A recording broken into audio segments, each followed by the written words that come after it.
Nobody knows. It's a pretty well-kept surprise. The Dudleys coming back in New York, live TV, Monday Night Raw. I'm hoping it's going to be a good response. I think the WWE Universe is really going to enjoy it. It's been 10 long years. Yeah, we coming now. Come on. Yeah, that's right. We put it down. It's like a family in here, just a little disabled. Putting it down, we lay them out on the table. Yeah. Who's in the house? The brothers in the house. Gotta turn it on out, let you know what we about. Kinda like Cain and Abel, a bit unstable. Don't be breaking the brain, break the whole damn table. How we shut it down, we give them a blast. Keep it real dope, just using their ass. That's right. Put it down. Yeah, we in the house. Yeah, come on. Okay. We're here in Brooklyn, New York. This is my hometown. I grew up right down the block from here. You know, he grew up not too far from me as well. So to be able to come back to the WWE Universe and to be able to come back and be in a hometown that I grew up in, it's a special moment for me. I was in Brooklyn from the time I was born in '72 to 1988. My mother had me as a young child. It was rough for her. She was pregnant as a teenager. No father figure until my step-grandfather. He was the one that basically gave me that male figure that I needed at the time growing up. And my grandmother, who was there, was basically the fist of the family. And she pretty much held everything down. Brooklyn was rough. You know, we came up in an era where, drugs was really rampant. The crack cocaine came in 1983. It got to the point where my grandmother said enough was enough. Didn't want me to be a statistic, and pretty much got me out of there, where I moved to Long Island with my aunt. I was born July 14th, 1971 in Corona, Queens. Lived in Queens for just a short amount of time, and then maybe when I was 2 or 3, my family moved out to Dix Hills, Long Island. My father was one of 8 brothers, and my mom was one of 3 children. So coming from an Italian family, we were always with each other at all times, and I had a really good childhood. You know, my parents, I'm happy to say, did a pretty good job with me and my sister, and they raised some good kids. My first memories of wrestling is tag team wrestling. Tony Garea, Rick Martel, the Wild Samoans, Mr. Fuji, Mr. Saito, the Strongbows, Jay and Jules. From day one, I was into tag team wrestling. I always loved tag team wrestling. I always thought tag team wrestling was more exciting because 4 guys can make things more exciting than 2 guys can. The famous night in Madison Square Garden where Jimmy Snuka jumped off the top of the steel cage onto the Magnificent Morocco. A lot of people know that Tommy Dreamer was there. I believe he was like in the 5th row, and Mick Foley was there. He was like in the 10th row. But a lot of people may not know is that I was there also, and I was in the front row. So I got to see that up close and personal right there, live in Madison Square Garden as a kid. That was a huge deal. And that just re-solidified in my mind, like, this is what I want to do. I became a wrestling fan. I remember as I'm watching TV, I see wrestling. Didn't know what it was. I was about 6, 7 years old. And I remember seeing Bob Backlund against Big John Studd. Now, Big John Studd, of course, 6'10", well over 300 pounds. Backlund had to be about 6'2", maybe 235, 240. And I'm saying to myself, oh my God, this big man's gonna kill this little man. And I remember watching it and just being in awe. As a kid growing up, he was a wrestling fiend. I used to have to watch wrestling all day, every day.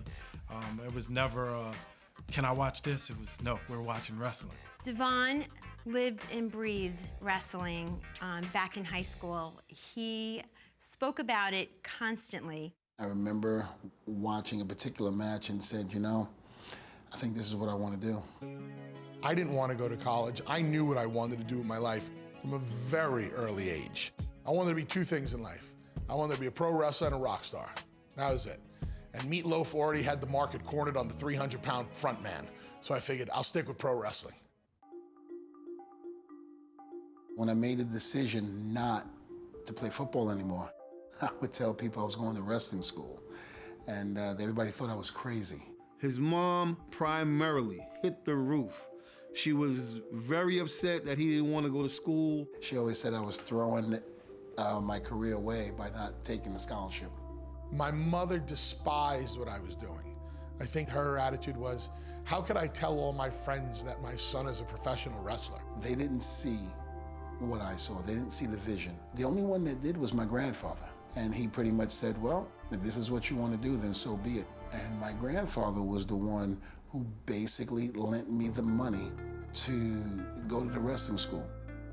From New York City, here is the unpredictable Johnny Rodz. Johnny Rodz was an amazing trainer. We knew if you were trained by Johnny Rodz, you could work, and you were a good wrestler. I look at you, right away I can see the formation. I don't know what's up here, but I have to study that. That's almost as good as I want.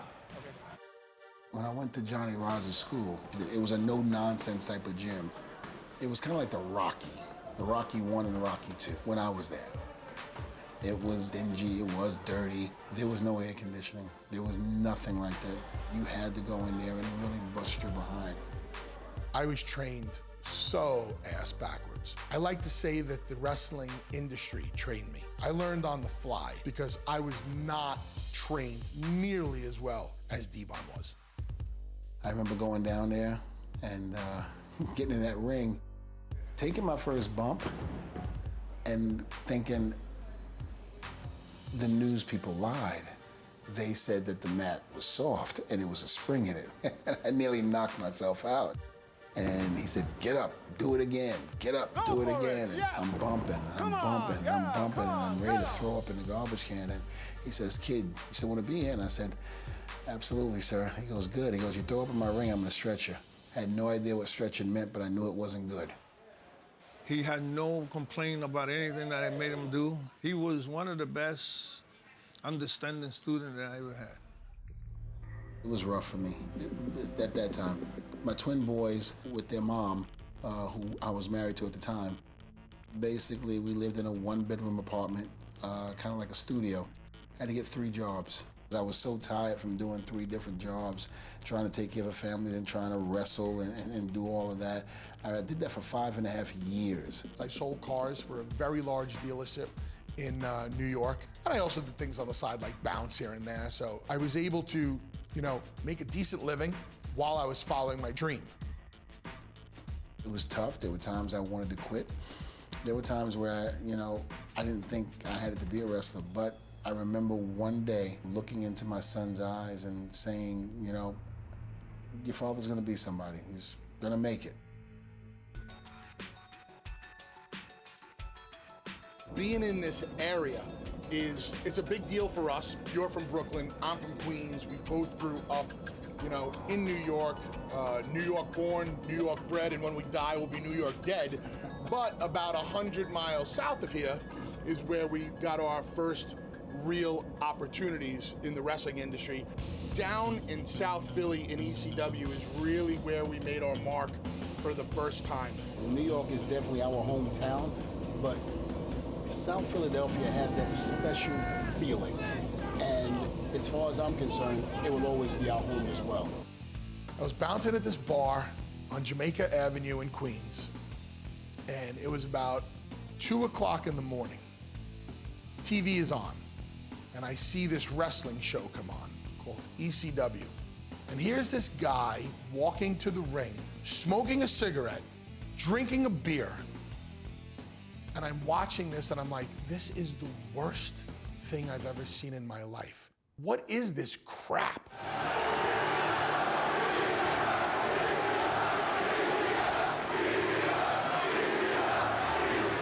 ECW is running a show in Middletown, New York.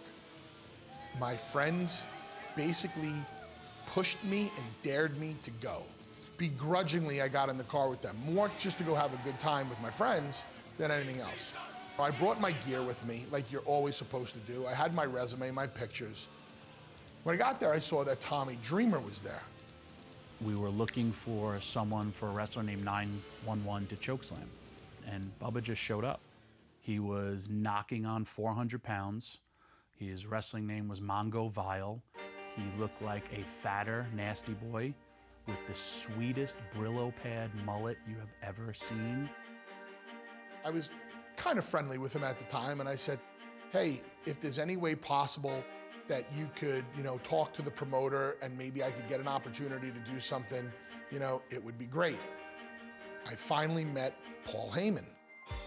Hello, sir. Thank you very much for the opportunity. I really appreciate it. I said, hey man, I worked this kid before. He's really, really good. He'll take a good chokeslam. Paul came up to me and he said, okay, here's what you're doing. You're gonna be Bill Alfonso's bodyguard. And when the time is right, 911 is gonna chokeslam you. Go get him. Guess what, 911?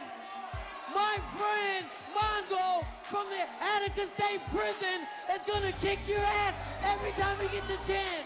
And Bubba at the time, I don't want to exaggerate, he probably was close to 400 pounds. And 911 chokeslammed him, and Bubba went up like he was a cruiserweight. You knew right away the athleticism of this guy was amazing for the size that he was. Took the chokeslam, and the rest was history. I came back through the curtain, and Paul was sitting there, and he said, great job, kid. How do you feel about shaving your head? I think we're gonna make you a Dudley. I would like to introduce the Dudley Brothers! The Dudley Boys gimmick was a joke that Raven came up with. It was a takeoff of the Hanson brothers from the movie Slapshot. The three brothers, dysfunctional, stupid, goofy, but beat the crap out of everybody. We're the Dudley Boys. And we're looking for trouble. We had the glasses with the tape in the middle, and we wore tie-dyes instead of hockey jerseys. I thought, wow, that'd be a good character, make them all of a certain, inbred ilk. The Dudley story goes like this. Big Daddy Dudley was a wrestler back in the day who wrestled in all the different territories. And every territory he was in, Big Daddy Dudley shacked up with a different woman every night and had a bunch of sons. The original Dudleys were, I think, Dudley Dudley, Snot Dudley, and Big Dick Dudley. We had a Native American Dudley named Dances with Dudleys. Chubby Dudley, Sign Guy Dudley, Spike Dudley. It was strictly comedy. It was these guys who were comedic, but then when they got in the ring, they would, kick ass. My name is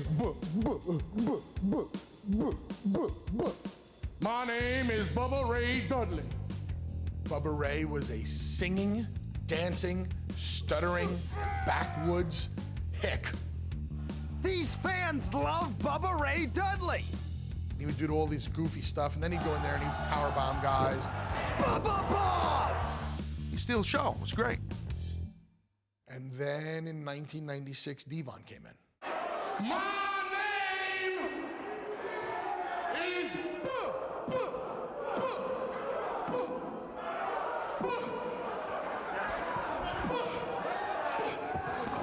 microphone. This is gonna stop right now.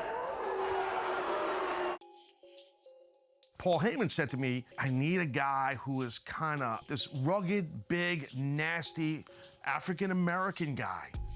I contacted Johnny Rods. I said, hey, do you have someone that can fit this mold? And Johnny said, yeah, I got this guy named Devon.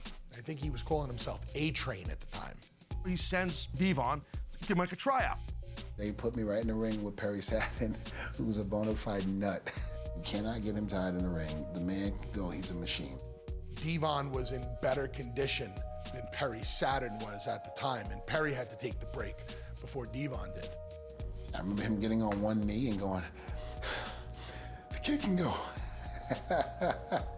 I got on the phone and I called Heyman and I said, this is the guy. This is the guy. I'm sitting at the ECW production place with Paul Heyman, and he gets to, he's trying to fill me out and get to know me a little bit. And he goes, what's your favorite movie? I said, well, Rocky 3. And he says, Rocky 3? He goes, who's your favorite character, Rocky Balboa? I said, no. I said, Mr. T. And he says to me, you ever see the movie Pulp Fiction? Go get the movie and take a look at it. Look at a guy named Samuel L. Jackson. You're going to be a cross between Mr. T and Samuel L. Jackson from Pulp Fiction, and thus Devon was born. Thou shalt not steal, thou shalt not kill, and thou shalt not with the Dudleys. During that time, in the first 6 months of me being in ECW, we feuded with each other. Bubba Ray has had enough of his abusive brother. How could this relationship between two brothers have gotten so sour? He wanted to play games and have fun, and I was the mean type of guy that says, no, we ain't gonna do that. I don't wanna be a joke. And these two are just dishing out the physical punishment. How long can they keep it up? Well, when those guys beat the hell out of each other, I mean, they both have the scars on their heads, the gashes, the wounds. And this one is broken down into the street fight we knew it would be. What the hell do you call that? A Bubba cutter?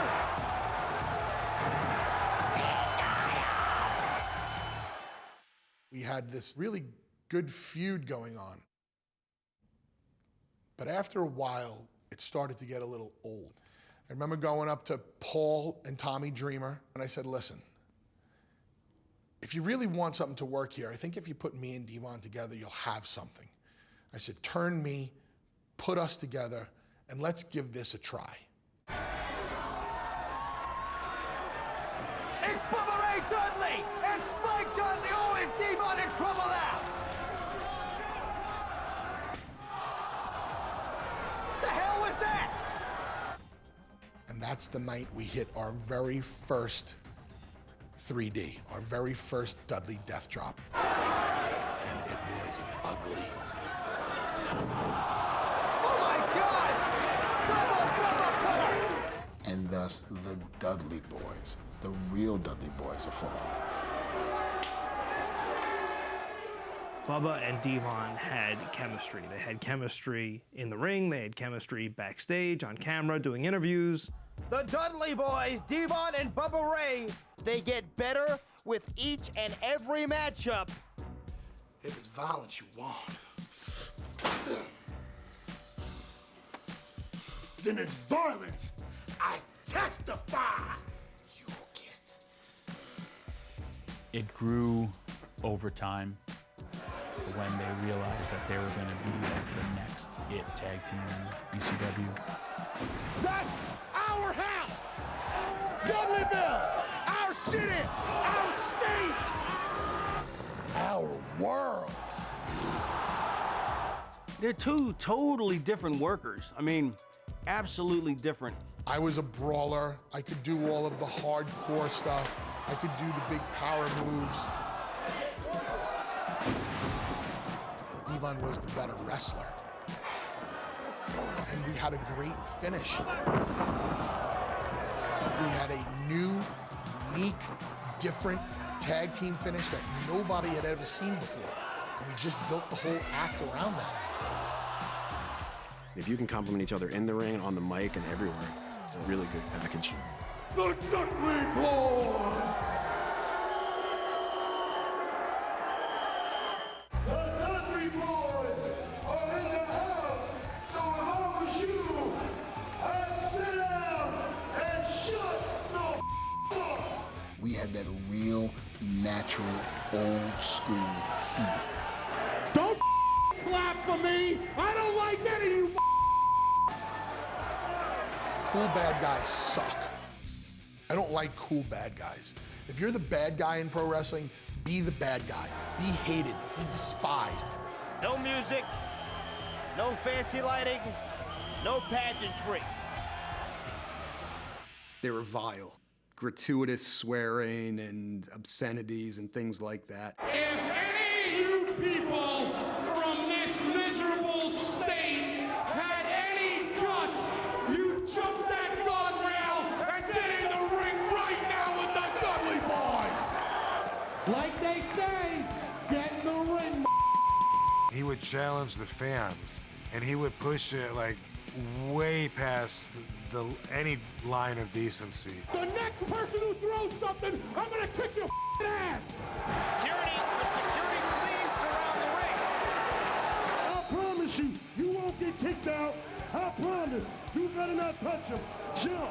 Atlas's security hated the Dudleys when they came out and wrestled because their job became a lot tougher. Come on up, tough guy! If you were half a man, you would lay out every one of these security guards and get in the ring. I wanted the wrestling fans to feel like people who went to a Sex Pistols show or a Ramones show or any kind of punk show where it was just total insanity. Bring it on! You got the throw a chair? Come on in the ring, you. The Dudleys were a machine that could lose every single match, but never lose an ounce of their heat. And you know what the great part about it is? None of you people got the guts to do anything about it.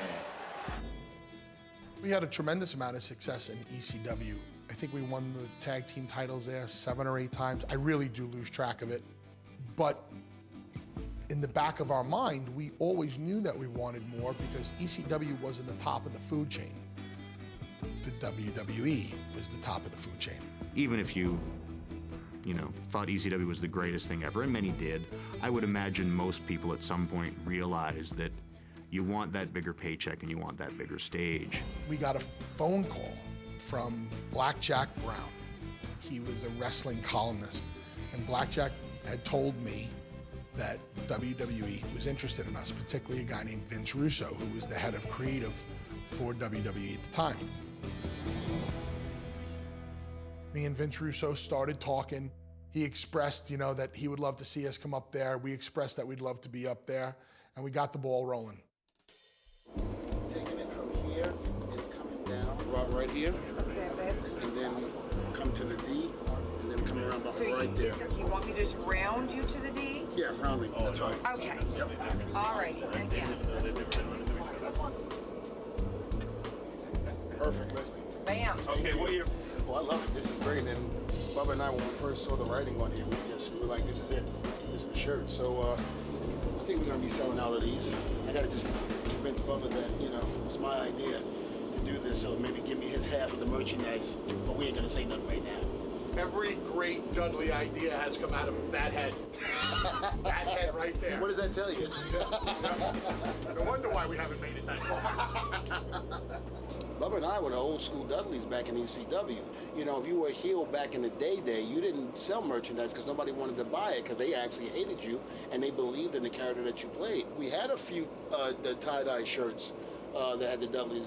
None of them, we sold like maybe 3 or 4 that day. Each time, that was it. Our merchandise barely moved. So we just used the merchandise in the ring.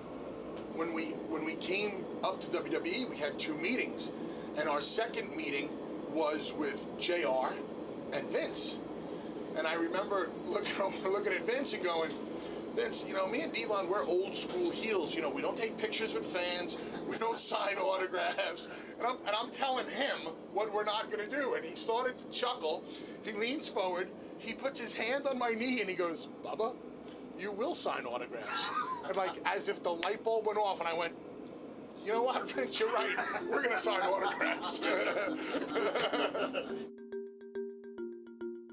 We heard they were coming, and I was like, okay, this can be interesting because it's a different place. It's a different animal altogether. It'll be interesting to see how they fit in here. Will they fit in here? You just never know.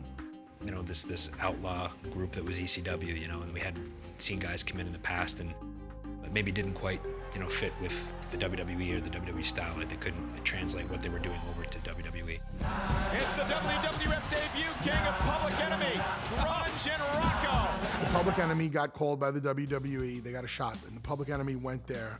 And from what I understand, their heads were not on straight when they got to the WWE.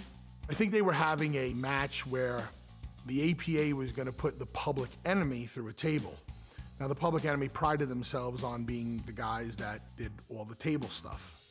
About 10 minutes before the match, the Public Enemy told the APA, we're not doing it. It was probably the worst mistake in their life because they got the holy hell beat out of them. Oh my gosh, his head just barely missed the mat. And I remember seeing that on TV and going, oh my God, I got phone calls about that. I mean, people saying, you sure you want to go there? I mean, that didn't look good. And I don't know if we'll ever see Public Enemy again. They're getting destroyed. Very shortly after that, the Public Enemy were gone. Well, a couple of months later, here come the Dudleys from ECW. Well, if the Public Enemy had so much success at ECW, and the Dudleys were even more successful than the Public Enemy were, these Dudley guys are gonna be even more difficult to work with than the Public Enemy, and they're gonna have even worse attitude problems. I remember being very, very nervous saying, man, if we do go there, I hope they don't put us with the Acolytes. I hope they don't put us with the APA. And sure enough, as soon as we signed the deal, the first thing they did was put us with APA. And me and Devon knew immediately, this is gonna be a test, and it's gonna be a physical test.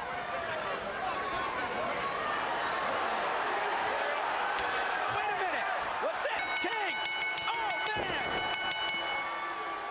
King, the Dudley boys! Bubba Ray and Devon are here! These are two of the toughest guys that ever came from that extremely crappy wrestling! But we cracked them with the 2x4s, beat the hell out of them. Now live on Raw, they're gonna beat the hell out of us back. And all of a sudden, the locker room clears out. And we're saying to ourselves, why is the people coming to this set and watching this? Because the word was out, they were gonna beat our ass. This was gonna be the defining moment. This is when the APA was just gonna beat the crap out of the Dudleys, and let's see what happens. Let's see how the Dudleys react to it. So 3, 2, 1, we're live. Me and Devon start talking all this smack about the APA, blah, blah, blah. Wham, and here they come. Look out! Good! The Acolytes! Farouk and Bradshaw! Now getting some of the Dudleys here! The Dudleys! Only two things the Dudleys need to understand, that's the Acolytes! They came full tilt. They beat the living dog crap out of us. They beat us up so bad, they dropped a 50-gallon drum on us. They were hitting us basically as hard as they could. And all of a sudden we hear, and cut. They looked at us, we hopped up and we said, thanks guys, thanks a lot. Great cut, everything good? And I remember Ron and John looked and goes, yeah, everything's good. Good, thank you. And we just got a standing ovation. From that moment on, me and Devon never had a problem in the locker room because everybody knew that we had, the right attitude towards everything.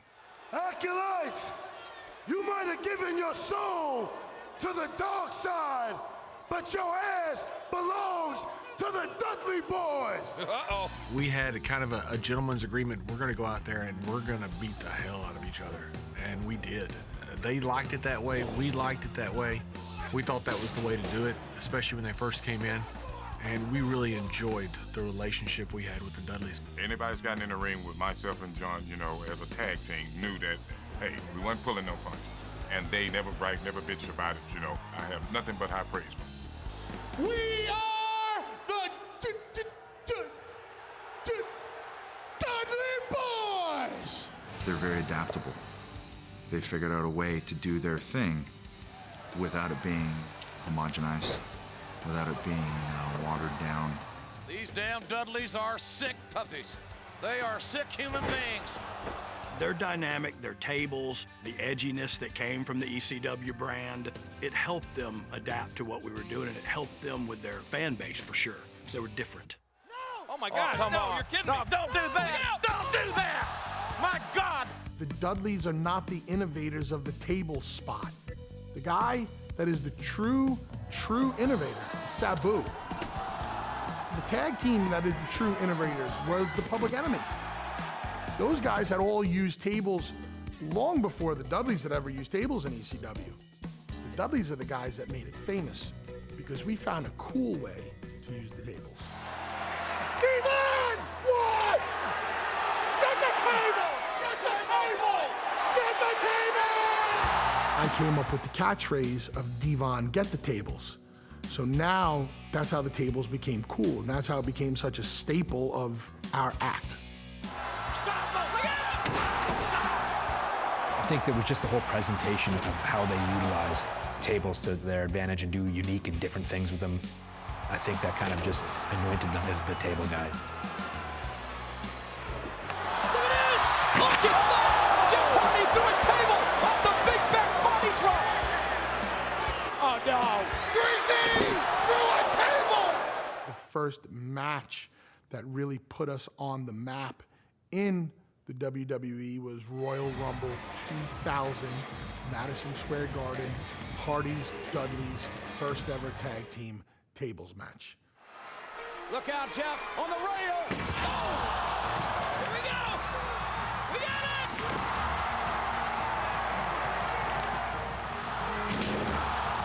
Good Lord! Matt Hardy just got folded up like an accordion through that table! Looks like a car wreck. Bubba's reeling, look out! Oh my God! Bubba Dudley went through two tables and a concrete floor! Don't do it, Jeff! Don't do it! No! My God! Senton bomb from the balcony! And after that match, that's when I think WWE and Vince knew that they had something special. Tonight, the Dudley Boys take WrestleMania to a whole new level. This match ends when someone climbs a ladder and takes the tag title belts in their possession. I just remember heading into WrestleMania knowing that we had, 6 players that were all on the same page. We had a blank canvas. This should be an amazing offensive display. I expect we're going to see more high risk than perhaps any of us have ever seen. Look out! Crossbody from the top of the ladder to the floor. And oh no! God almighty! Have mercy on this kid's soul! He was just powerbombed right through the table. Oh no! Oh, 3D to the top! I think it was new, it was fresh. There's 3 new teams that were trying to prove that we were just as important as anybody else on that show. And this was going to be our way to be able to show it.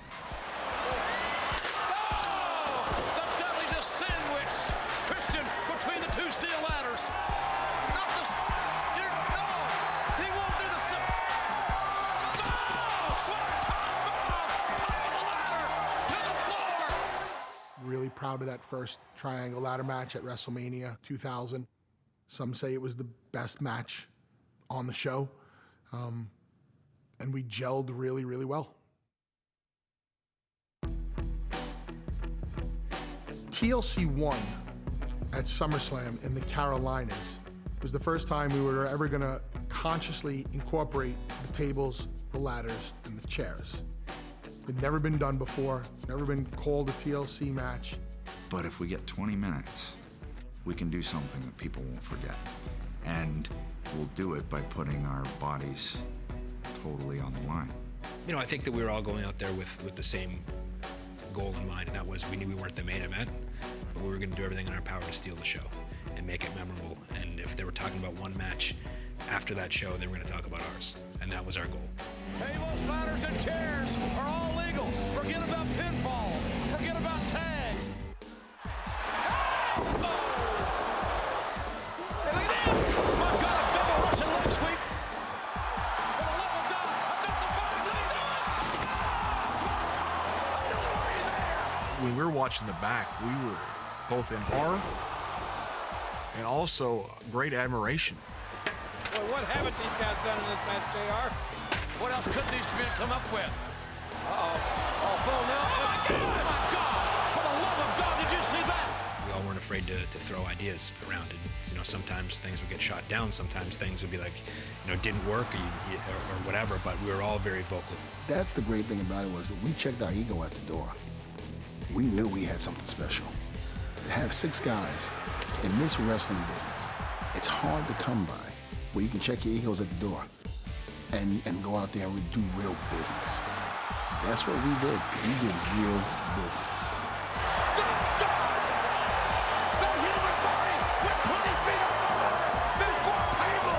made those guys.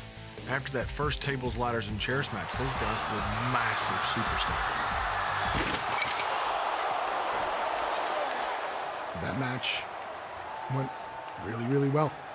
And out of that match was when we knew we had something special when they came to us for WrestleMania and they said, we want to do TLC 2. TLC 2, WrestleMania 17. We're now in the Astrodome in front of 70,000 people on a show that is being headlined by Rock and Austin. What are we gonna do? How are we gonna steal the show?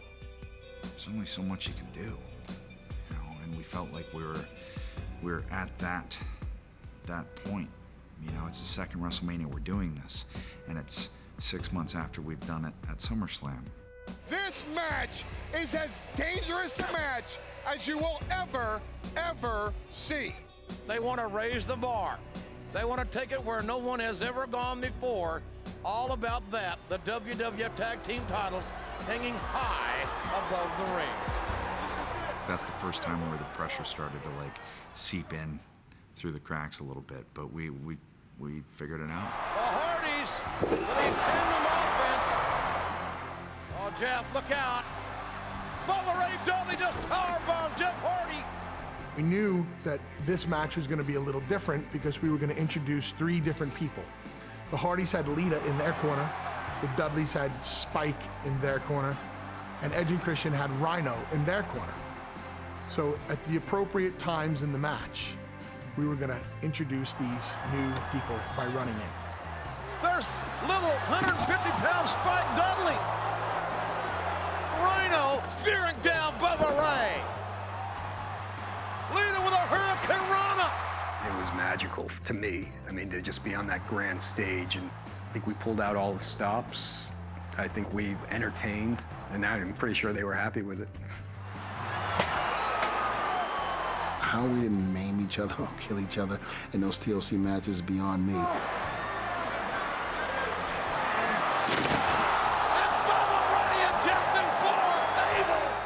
The fact that none of us died in those matches, like, I will honestly say, is miraculous.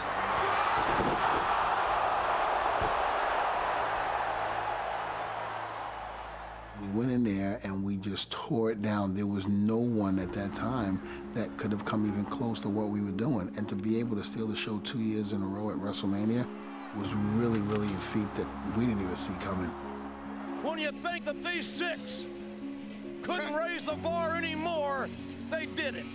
Tonight, at the Showcase of the Immortals, Edge and Christian, the Dudley Boys, and the Hardy Boys have given us a match that we will never forget. Most people say that WrestleMania 17 is the greatest WrestleMania of all time. And most people say that we stole the show at the greatest WrestleMania of all time. That's not me saying it. I'm very proud of what we did that night. That a lot of people say, you know, TLC 2 will go down in history of, you know, as a very, very memorable match. During the height of our run with the Attitude Era, I always said this and I meant it. I don't know what Michael Jackson or Angelina and Brad, their stardom, where they couldn't walk out and do things in public. I don't know what that feels like, but I can honestly say that I think during that time, we had a little bit of a taste of it. You know, we couldn't go anywhere without being escorted out. They would close restaurants down so we'd come in and eat and we wouldn't be bothered. And wherever we went, we were looked upon as superstars. So it was a real good feeling to have that during that particular point in time. Yes, you are. Yeah, Mom had a huge turnaround when I showed her my first WWE contract. She couldn't tell her friends quick enough about her son. My son is a WWE superstar. So my family was totally into it. Then they were totally supportive. They came to all the shows. They told all their friends. You know, they were into it 100%. My father, he was okay. He just wanted me to be careful and wanted me to do what I wanted to do and to be successful at it. My mother, I remember her basically just not approving it at all. And then all of a sudden I'm in WWE. Now, her church friends see me, and now they're wrestling fans. They've come out the closet. And I remember church was letting out, and I had visited the church. I was in town. And a couple of the members coming to my mother and saying, "Oh, this is your son, this is the wrestler." And she goes, "Yes, this is." She goes, "I'm so proud of him.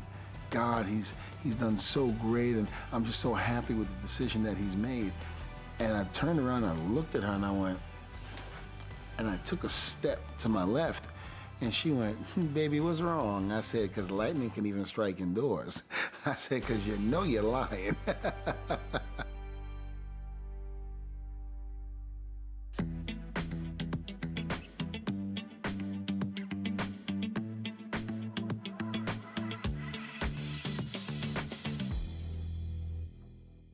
Well, this is the traditional WWE war gear for the Dudleys. So haven't worn these together and probably since the last time we were here. About 10 years ago. Yeah.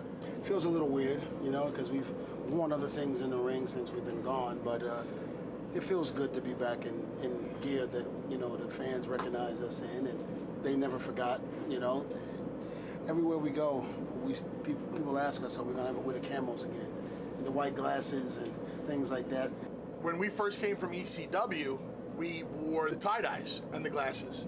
And the fans wanted the Dudleys from ECW that they knew and loved.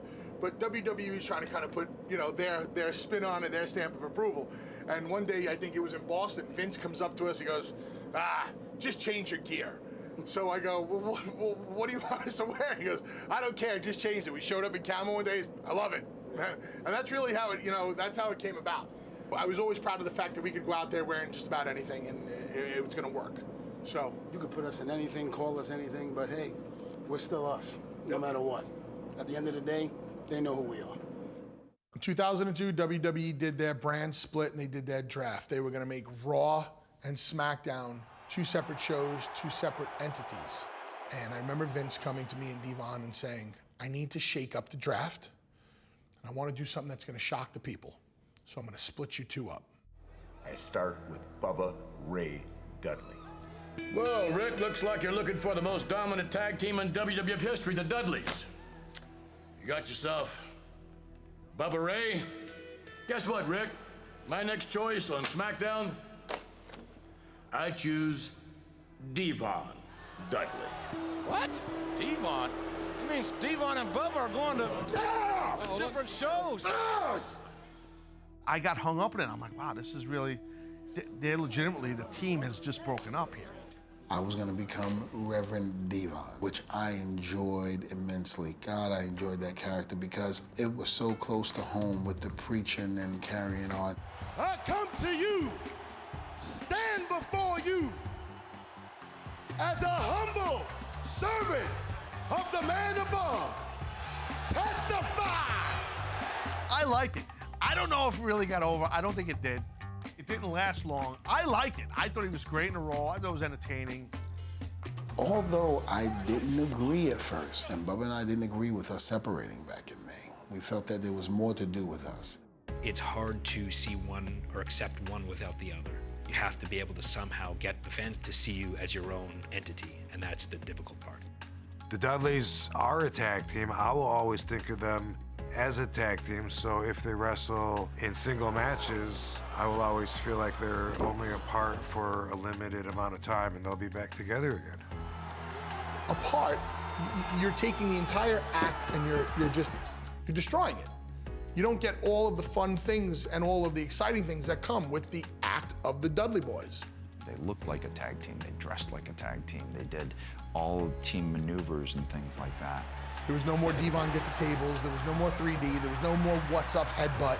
You're taking away huge, huge entertaining scenarios from the people.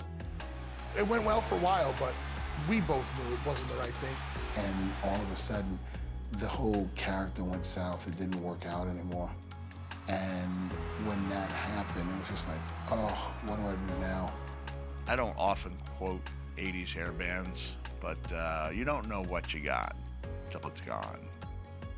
It doesn't speak to them being unsuccessful individually. It just speaks louder to how successful they were together. I remember standing in the garden before the show, and Vince called me over and he said, "I'm putting you guys back together tonight. You guys definitely need to be a team again." When your bags are packed and they call you, be ready to go. Because if not, you don't want to be left in the cold. Hey, wait a minute. What the heck? It's Devon. It's Devon. Devon Dudley. What the hell? Devon Dudley from SmackDown. He's not supposed to be here. He's SmackDown. Whoa. Devon walking tall. He's laying the SmackDown. Look out. Devon is kicking some ass here. Wait a minute. The Dudleys. What does this remind you of? Devon, get the tables. Devon's a SmackDown wrestler. And remember, it's Bubba and Rico with no disqualifications. They're the two legal men left. Don't turn around. It's a 3D. A 3D. Here is your winner, Bubba Ray Dudley. Oh, testify.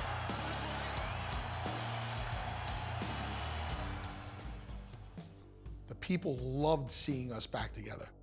If this thing wasn't meant to be put together, then we would have been done a long time ago. We would have been done after the draft.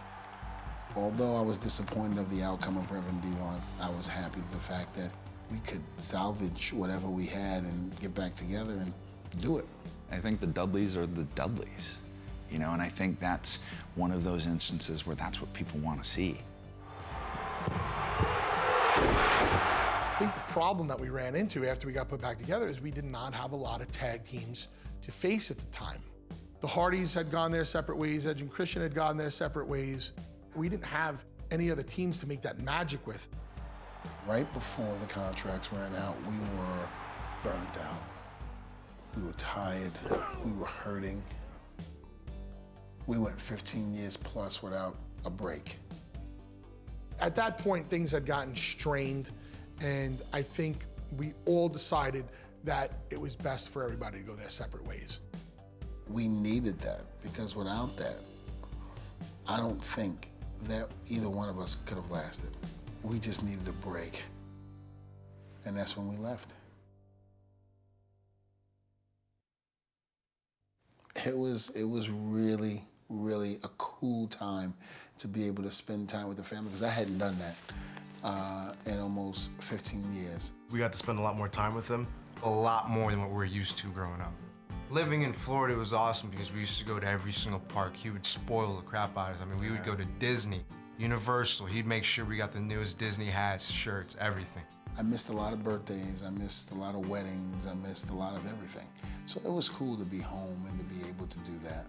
Some time off for Devon, and he had time to really keep their school intact, you know, which a lot of people don't know. In my opinion, if you're gonna go to a wrestling school, you need to go somewhere with somebody who's been someplace. You need to be in there with someone that's going to give you the knowledge that you need to get ahead in and out of the business. That's what we do with our school. I feel personally that I'm the one ripping them off with the money I paid for the school, because I've gotten way more than I thought I would. Up-and-coming wrestlers were a lot different. The respect of the business had totally changed. We decided that we're gonna take it upon ourselves to open up a school that's gonna do its absolute best to put quality wrestlers back into the system. In that moment when you're addressing... They want to make sure that you're doing things properly. They want to make sure that you're doing things effectively, but overall, they want to make sure that you're safe. Take big enough steps so where you're in that corner and you come right back out. Here we go. And when you get here, you can step out forward. All right? Make the move look bigger. How tall are you? 6'4". Make the move look 6'4". Do it again. We teach these kids exactly what the real world of pro wrestling is going to be about. What you're about to face when you go to WWE. Good. Next. We're giving you firsthand what it's going to be like. They bring with them so much knowledge, so much experience, because they've done everything and been everywhere and seen everything. The one guarantee that we make our students is you will be brought up in this industry the right way. You will have respect for yourself, respect for your fellow workers, respect for the wrestling business on a whole. And that's why we opened up the school. Oh!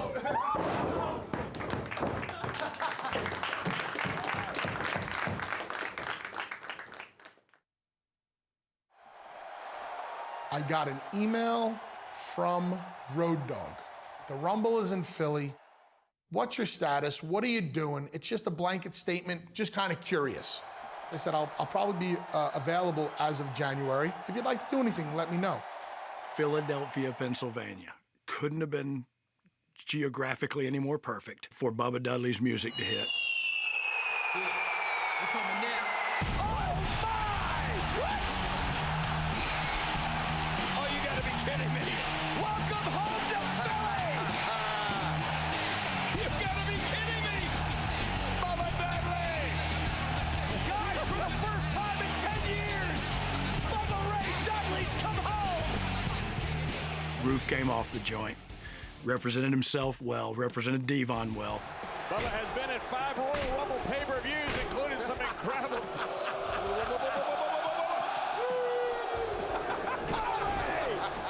I knew it was the first step into the full-blown act getting back in the WWE.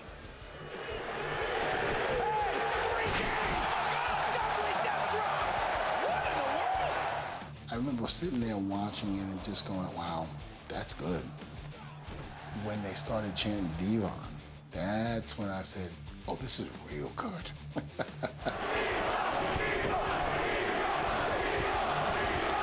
For them to chant my name when I wasn't even there, for them to give them the ovation that they gave him, they told you, they told me, they told the world that the Dudley Boys were still relevant. I think I had eventually sent Hunter and Vince an email, and I said, I think the timing's right for this. They agreed, and we went forward from there. We got the okay. I had to pinch myself a couple times. I didn't think it was true.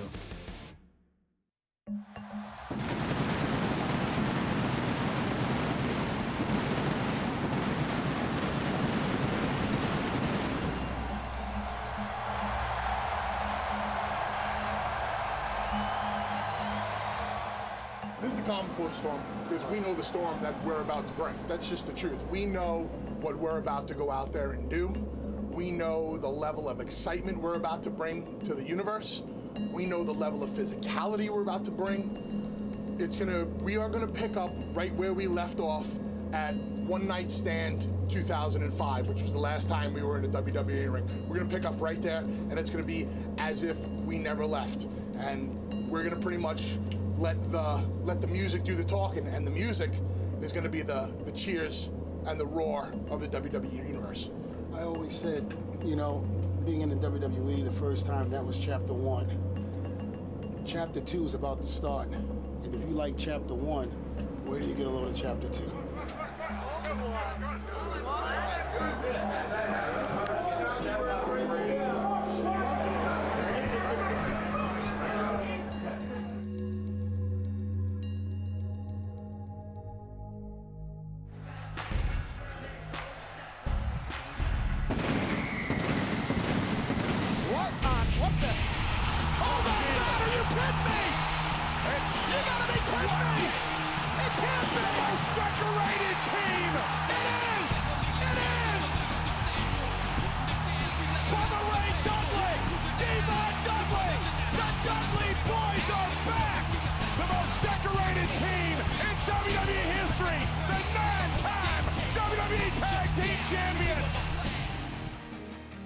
Badass.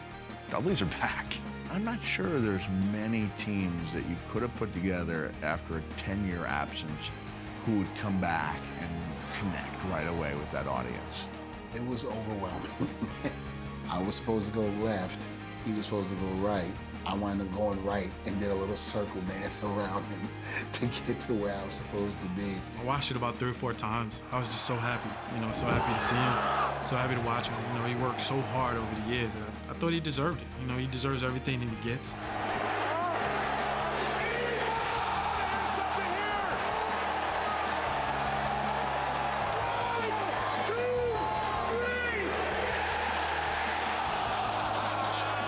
I was just watching the show and I heard their music and I remember going, hey, and I was really super excited and the crowd reaction was great. I called them after and said, hey, you could have given me a heads up and you just laughed. I thought it was pretty cool and long overdue. It's time! 3D! Dudley! Death drop! I actually still have the email that I had sent to Vince in July of 2005. And I said, never got to actually say goodbye to you face to face. Thank you very much for everything. All me and Devon ever wanted to do was work for this company. Thank you for all the great opportunities. And he emailed me back and he said, Bubba, you guys have been total team players. Creatively, we just didn't have anything else for you, but the window is open. And he goes, one day I know we're gonna work together again. Me and you talking to each other 10 years later, that together again is today. The Dudley Boys are back with a vengeance. There's a whole new generation of WWE superstars that now have the opportunity to work with tag team legends and still have really, really good competitive matches. We need this. The organization needs this, the company needs this, the tag team division needs this. We need this. Who better for all the new teams to work with than the Dudley Boys? We lock up. I literally said to Bubba, underneath my breath, I go, I just want you to know that I am one of your biggest fans. And then I get 3D'd. Oh, Dudley Death Drop! Maybe it's the older they get, the better they get. At the end of the day, we're all fans of the industry and of the business. And to be able to mix it up and get in there and wrestle with the guys who you used to watch, that's pretty damn cool. I'm enjoying my time here just as much now. And I think I'm appreciating it a lot more now because now I'm kind of just a little bit more laid back and a lot smarter. We're the Dudley Boys and we're back! One word that I think you can kind of just stamp right on the name, the Dudley Boys, is champions. The greatest, most decorated tag team in wrestling history. Trailblazers, groundbreakers, Hall of Famers. Tables in tag team wrestling, it's like they're always going to be associated with that table, but also for being one of the longest standing tag teams of this generation.